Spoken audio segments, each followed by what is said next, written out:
Hello and welcome to today's video. Today we're going to do the wrap up for the prices video.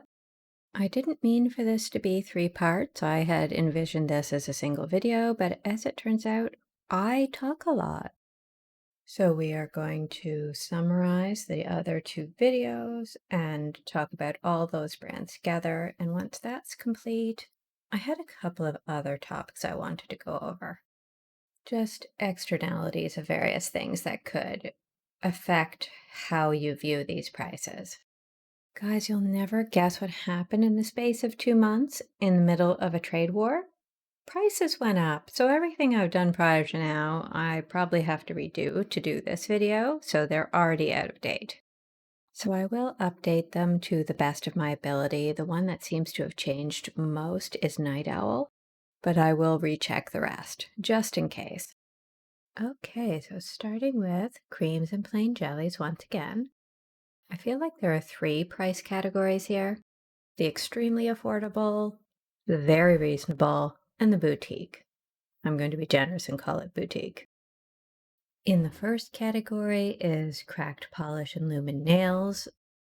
I did also add lumen nails here because when I went back to just recheck their prices, I noticed some jellies in their inventory. And I don't know if I had missed them in December or these are new. I could not say, but I did notice them now, so in they go. I did have to go back and change my information for Night Owl because now their creams are $12 USD. And so their price per milliliter has changed. It's still a very reasonable price, but it has changed. To go along with Night Owl in that reasonably priced category is Cleona and Isle NP. But then we bump ourselves up an extra 20 cents per milliliter.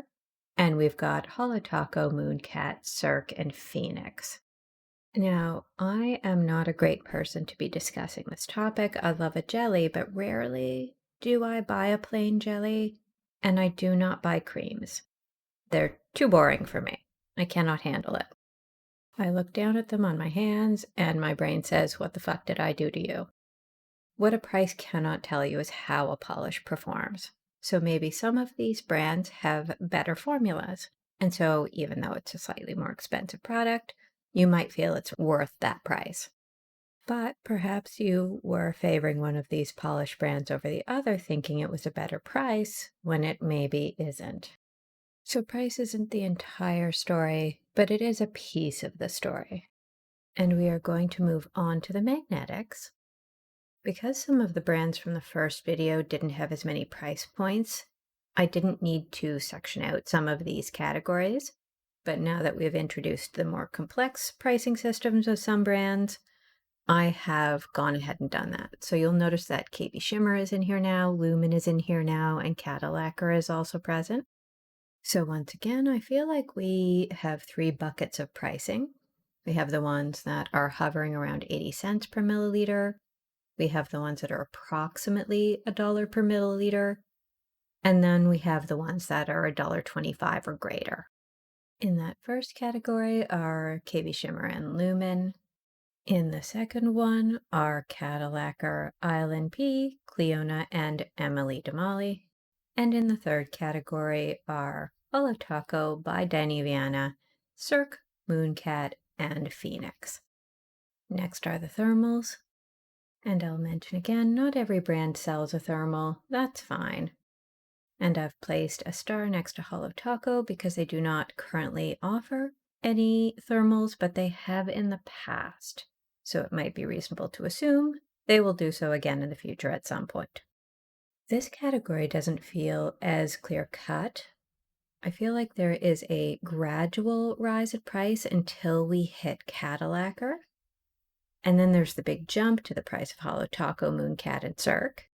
But it's funny, in my own head, I had always thought of Night Owl Lacquer as quite an expensive brand, but having done this analysis, I'm sort of realizing that if I'm looking for a thermal or a magnetic, this is actually quite cost-effective for me. So from my point of view, this has been quite an interesting outcome.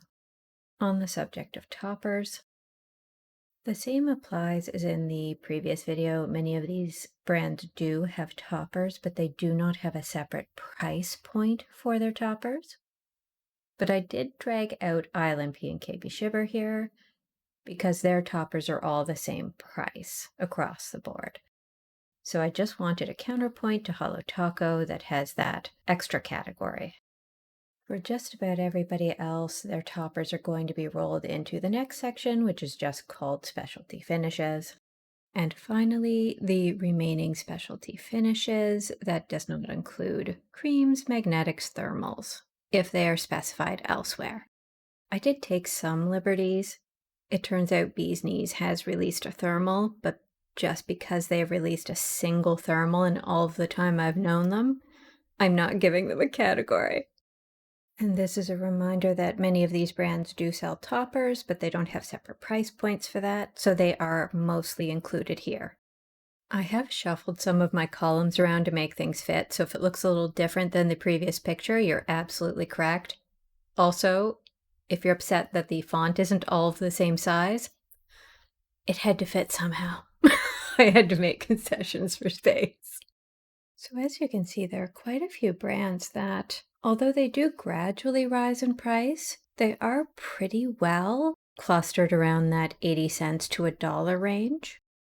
And I'm going to be honest, I did not think Bee's Knees was going to come out this well in the overall rankings, but looking at all of these things as a whole, I think they have kept their prices pretty low for what they offer. And I'm also going to be honest, the three brands that I think of as expensive brands, Cirque, Mooncat, and Holo Taco, yep, they cost more all right. Now to talk about all the extra stuff that isn't the price. We're going to ignore business practices right now. That's another thing. So looking at these prices, you might think I will never order from Cirque again because they are one of the more expensive brands, but the truth is I probably will. And the reason for that is their extremely reasonable shipping prices to Canada. So for instance, when I order from Cuticula, I pay 20 USD to get my package. From Cirque, I pay 12. With the exchange taken into account, that's a big difference. For instance, I don't buy from PPU any polish pickup because their shipping is so high. The last time I ordered, it didn't seem like it was going to be that bad, but I got dinged by duties. And in the end, I believe I paid $38 Canadian. And that is just too much. Way too much. So sadly, PPU is dead to me.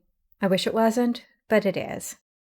So besides the fact that Bee's Knees isn't all that expensive on a per milliliter basis, they also have an offer that if I spend 75 USD, I get $8 shipping. And that is an excellent offer for me. The other thing this doesn't cover is the fact that some of these sites have sales more often than others. Some give gifts with purchase. In the words of my husband, I love a sale. I think I touched on this briefly elsewhere, but there's always the question of the quality of the polish. So if you're trying to buy creams and you prefer them to be opaque, how many coats is that going to take? If you buy a 15 milliliter bottle and it's very opaque and you can get it done in one, that is an extremely good proposition for you. Because I love jellies and shears, I just go by the assumption that I will need multiple coats for all of my polishes. And of course, business practices. Maybe you don't like that certain brands seem to be a bit loosey-goosey about the accuracy of their photos. Not naming names. But I think the other thing that I have largely ignored when looking at these prices is who keeps things in stock and who has pre-orders. Personally, I like to be able to sample from both kinds of paradigm. I like that Emily Damali and Cupcake Polish and Great Lakes Lacquer keep things around a little bit longer. I like that about ILMP as well. And I'm going to say very honestly that I can only follow so many brands with pre-orders because I just do not have the brain space for all of that. One of the reasons you see me buy so much Bee's Knees is because I'm aware that her aesthetic is something I am interested in. And one of the reasons I don't have a lot of Holo Taco is that I don't really enjoy her aesthetic. She enjoys polishes that I do not, and that is absolutely fine. Not everything is for me. But knowing this, I don't really follow Holo Taco releases because that's brain space I could be using for something else. And trust me, at this point in life, I need it. And finally, we need to talk about the trade war. Was this whole series just so I could do this? Yeah, probably. So I will say Canadians are smart enough to understand not everybody wanted what is happening right now, but a significant portion of you wanted to hurt each other and were willing to take on these external consequences to get that. And also were apparently too stupid to look up the definition of a tariff. Google's free, my man. Like, really. Many Canadians are boycotting American products, but we are also trying to be smart about it. So we might not be as stringent with products coming from, say, California, as we might be with products that come from Texas, etc., etc. Now, I will probably pull back on my nail polish purchasing in general, just because these economic attacks are, one, so frequent, but two, we don't really know how they're going to pan out and how this might affect us long term. And I have to consider the economic stability of my family. If you don't like my description of this situation, you find it insulting, I would say it's probably more insulting to be attacked in this way, and Canadians are genuinely angry about this. If it gives you any comfort, Canada does have a federal election coming up, and we face our own figure like this, who has tried to ride the coattails of who you elected. Hopefully, we won't do what you did, but we do also sympathize that a lot of you did not vote for this. We understand. That is probably enough of me rambling on for one day. Hopefully, I have not alienated anyone, but quite frankly, maybe you need to hear someone else's opinion of this situation. Regardless, I hope you're doing well, and I hope to see you in the next video. Bye.